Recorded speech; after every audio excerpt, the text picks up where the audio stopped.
Hi folks, back again, part two.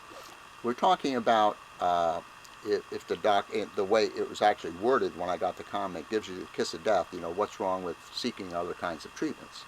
Well, as I said, the false hope is one thing.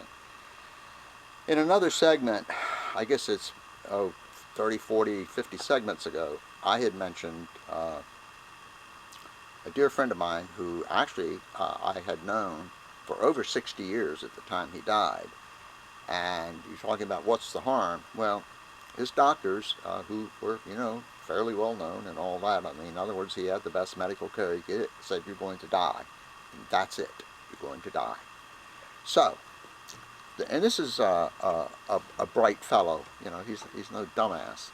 And oftentimes we talk about who gets caught up in these things, these scams, these shams, and follows all this baloney. Well, there are a lot of intelligent people, unfortunately, who do this stuff. And just because you're intelligent doesn't mean that you can't be a victim of this. It really doesn't. There are a lot of mechanisms that go on up there that allow a bright person, an intelligent person, to fall into these things. Sadly, here's what happened to this fellow. He made 3 or 4 trips down to the islands for these treatments that, of course, were going to cure him. And, of course, they didn't because, let's face it, people come to America for treatment. Supposedly we have some idea of what's going on with cancers and things like that. So what was the harm for him? Number one, there was the false hope. The false hope for him, the false hope for his wife, the false hope for all of his friends. The false hope. And this constant traveling down to the islands, spending money the family did not have. In fact, there were several fundraisers for him to help him be able to go down there to get these sham bogus treatments. So there's lots of harm. So when someone tells you, when they've been given a kiss of death, that it doesn't hurt to seek other treatments, they're wrong. There's lots of things wrong about it. Anyway, enough of that. Let me move on to something else.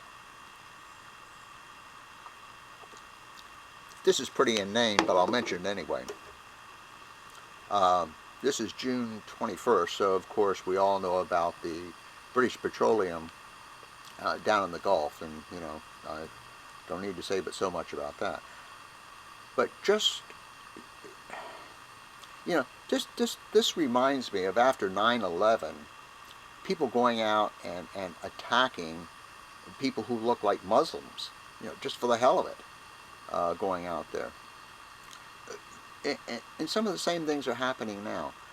Locally, we had a senior high school class who had scheduled a car wash with a British Petroleum filling station, gas station.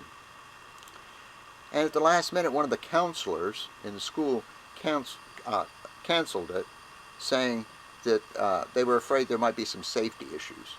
How moronic, like we're going to go down there and like beat up these girls and boys who are out there washing cars to get some money for the senior class.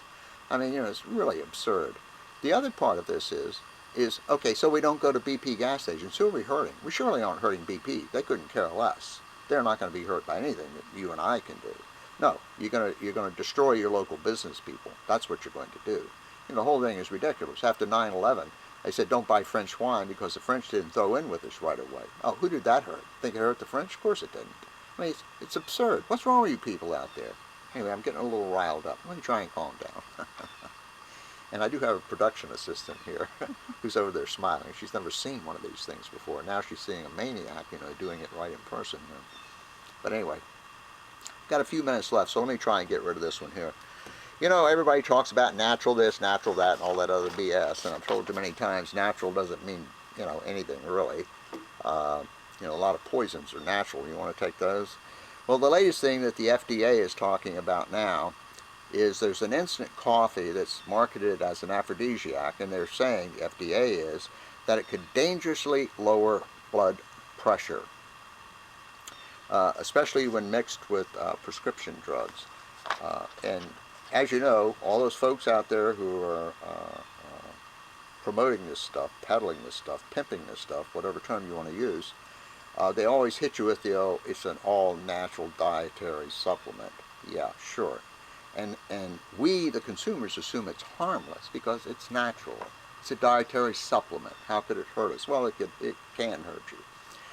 You can thank, I believe it's Tom Harkin for this. I believe he's a senator from Iowa who made it so that you could market the anything that you call a dietary supplement without any kind of government oversight. You can thank him for that.